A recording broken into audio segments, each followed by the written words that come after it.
ఈరోజు mushroom masala curry ఎలా చేసుకోవాలో చూపిస్తాను. మంచి చిక్కటి గ్రేవీతో, అలాగే ముక్క కూడా మెత్తపడకుండా గట్టిగా ఎలా చేసుకోవాలో చూపిస్తాను. మరి డెఫినెట్గా ట్రై చేసి చూడండి. మంచిగా బగారా రైస్లోకి, చపాతీలోకి తినండి, సూపర్గా ఉంటుంది.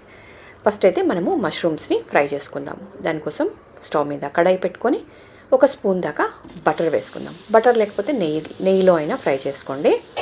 సో ఇలా బటర్ కరిగిన తర్వాత మనం కట్ చేసి పెట్టుకున్న మష్రూమ్స్, అలాగే ఒక క్యాప్సికమ్ కూడా వేసుకొని ఫస్ట్ 1 నిమిషం పాటు ఫ్రై చేసుకున్నాము. సో బటర్లో కానీ నెయ్యిలో కానీ ఫ్రై చేసుకుంటే మనకి టేస్ట్ బాగా వస్తుంది కాబట్టి రెండిట్లో ఏదైనా వేసుకోండి. ఇంక ఇలా 1 నిమిషం ఫ్రై అయిన తర్వాత ఇప్పుడు ఇందులో 1 స్పూన్ దాకా కసూరి మేతి వేసుకొని ఇంకా 1 మినిట్ అలా ఉడికించుకొని బంద్ చేసుకుందాము. మరి ఎక్కువసేపు ఉడికించుకుంటే మనకి మష్రూమ్లోంచి నీళ్ళు వచ్చేస్తాయి కాబట్టి మరి ఎక్కువసేపు ఉడికించుకోవద్దు. అలాగే ఉప్పు కూడా వేయొద్దు. ఉప్పు వేస్తే మనకి మష్రూమ్లోంచి వాటర్ వచ్చేస్తుంది కాబట్టి ఉప్పు కూడా వేయకుండా జస్ట్ ఇలా మనకి కసూరి మేతి వేసి ఫ్రై చేసి ఇంకా స్టవ్ బంద్ చేసి పక్కన పెట్టుకుందాము. ఇప్పుడు స్టవ్ మీద ఇంకొక కడాయి పెట్టుకొని 2 స్పూన్ల దాకా ఆయిల్ వేసుకొని, ఆయిల్ వేడైనాక 1 స్పూన్ జీలకర్ర వేసుకొని, అలాగే 2 మీడియం సైజ్ ఆనియన్స్ని ఇలా పొడుగ్గా కట్ చేసుకోండి. సన్నగా కట్ చేసుకోవాల్సిన అవసరం లేదు, ఎందుకంటే మనం దీన్ని గ్రైండ్ చేసుకుంటాం కాబట్టి. ఇలా వేసుకున్న దాన్ని 1 నిమిషం ఫ్రై అయిన తర్వాత ఇందులో 2 టమాటాలు వేసుకోండి.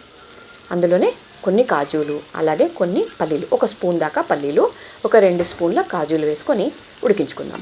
ఇక్కడ పల్లీలు వేస్తే మన గ్రేవీ అనేది చిక్కగా వస్తుంది కాబట్టి పల్లీలు వేసుకోండి.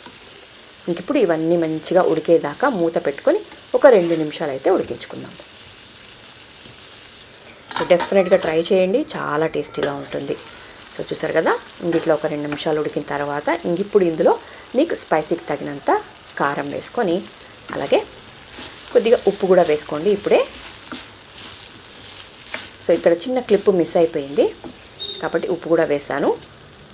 ఇప్పుడు మంచిగా కలిపేసి 1 నిమిషం ఉడికించుకుంటే సరిపోతుంది. సో చూసారు కదా, 1 నిమిషం అయిపోయింది. ఇప్పుడు మంచిగా ఉడికిపోయింది. ఇప్పుడు స్టవ్ బంద్ చేసి కంప్లీట్గా చల్లారిన తర్వాత గ్రైండ్ చేసి పెట్టుకుందాము. ఇప్పుడు అదే కడాయిలో 2 స్పూన్ల ఆయిల్ వేసుకుందాము. ఇందులో కొద్దిగా పసుపు వేసి మనం గ్రైండ్ చేసుకున్న పేస్ట్ ఉంది కదా, అది వేసుకోండి.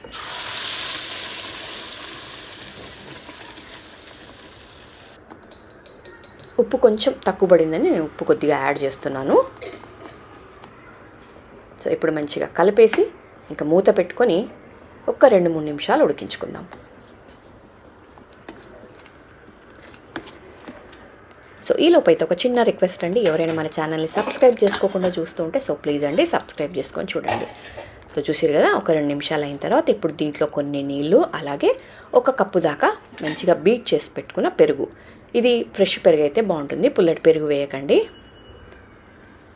పెరుగు కూడా వేసేసి కలిపేసి మూత పెట్టి మంచిగా ఆయిల్ పైకి వచ్చేంత వరకు ఉడికించుకుందాం.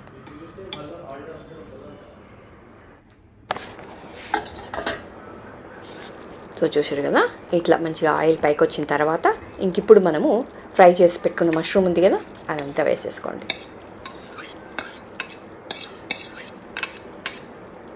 అలాగే దీంట్లో 1 స్పూన్ దాకా ధనియాల పొడి వేసుకొని కలిపేసి జస్ట్ 1 నిమిషం ఉడికించుకుంటే మన కర్రీ రెడీ అయిపోతుంది. డెఫినెట్గా ట్రై చేయండి, చాలా అంటే చాలా టేస్టీగా వస్తుంది కర్రీ. దీన్ని మీరు బగారా రైస్లోకి, లేదంటే చపాతీలోకి, రోటీస్లోకి దేంట్లోకైనా తినండి, సూపర్గా ఉంటుంది.